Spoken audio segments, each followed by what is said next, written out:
Hi, everybody. Mrs. Hansen here, and I'm the instructional coach at Liberty, here to read you one of my all-time favorite books, The Fantastic Flying Books of Mr. Morris Lessmore by William Joyce. And if you've ever read a book with me, I love to talk about visual literacy. So we're not only looking at the words, but we're looking at the pictures and what they mean. So something that I love about this book, if you take off the dust jacket, we see a hat, a book, and a cane. I wonder if that's going to come in later in the story. So this is The Fantastic Flying Books of Mr. Morris Lessmore by William Joyce. Love the illustrations. Morris Lessmore loved words. He loved stories. He loved books.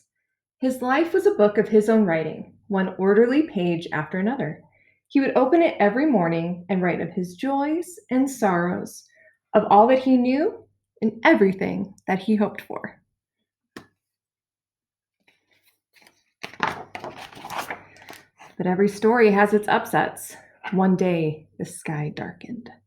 The winds blew and blew. I love how even the words are blowing. Till everything Morris knew was scattered, even the words of his book.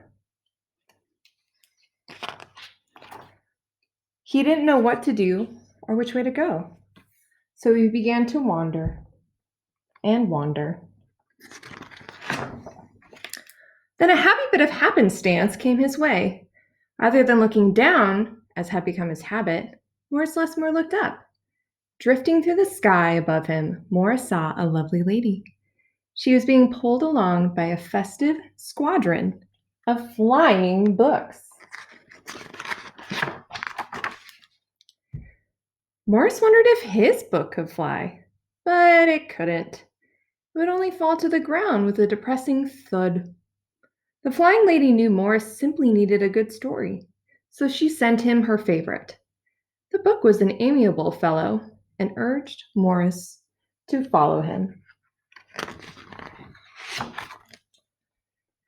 The book led him to an extraordinary building where many books apparently nested.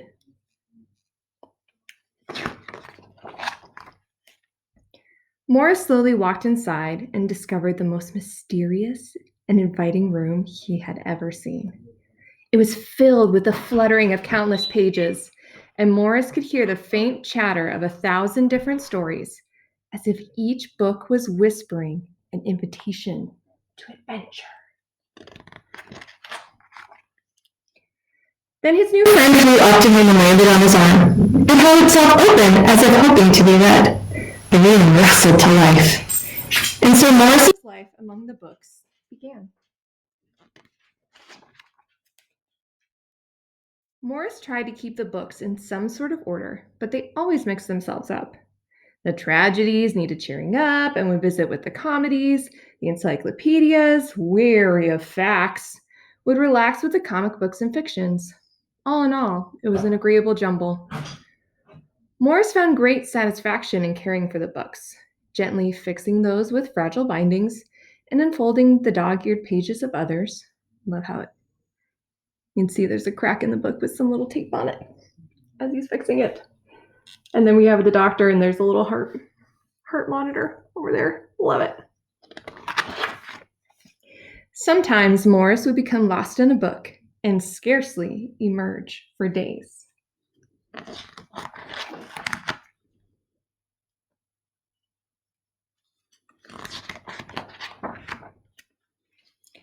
Morris liked to share the books with others. Sometimes it was a favorite that everyone loved, and other times he found a lonely little volume whose tale was seldom told. Everyone's story matters, said Morris, and all the books agreed. I don't know if you've been noticing their use of color, where Morris Lessmore was in black and white, and these people are, and then as soon as they got a book, look what happened.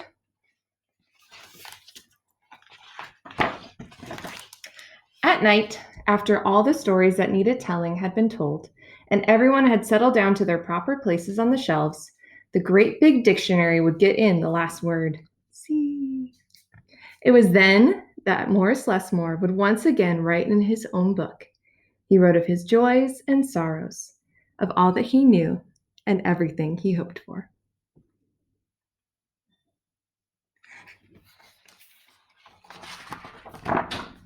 The days passed. So did the months. Again, using that, you can see the changes in seasons.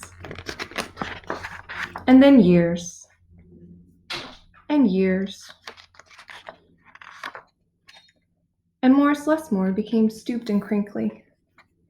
But the books never changed. Their stories stayed the same. Now his old friends took care of him the way he had once cared for them, and they read themselves to him each night.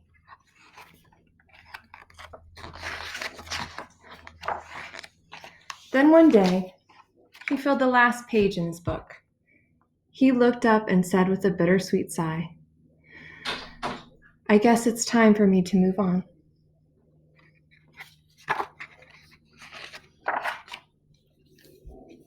The books were sorry, but they understood. Morris put on his hat and took his cane, and he went to the door. As he went to the door, he turned and smiled, then waved goodbye. "I'll carry you all in here," he said, and pointed to his heart. The books waved their pages, and Morris Lessmore flew away. And as he flew, he changed back to the way he'd been that long ago day when they'd all first met.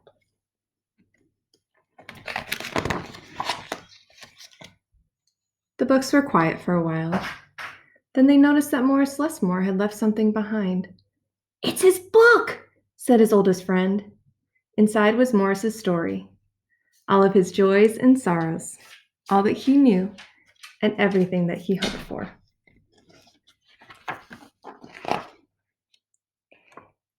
Then the books heard a small, expectant sound. There in the doorway was a little girl. She looked around with wonder. Then something fantastic happened. Morris Lessmore's book flew up to her and opened its pages. The girl began to read. And so our story ends, as it began, with the opening of a book.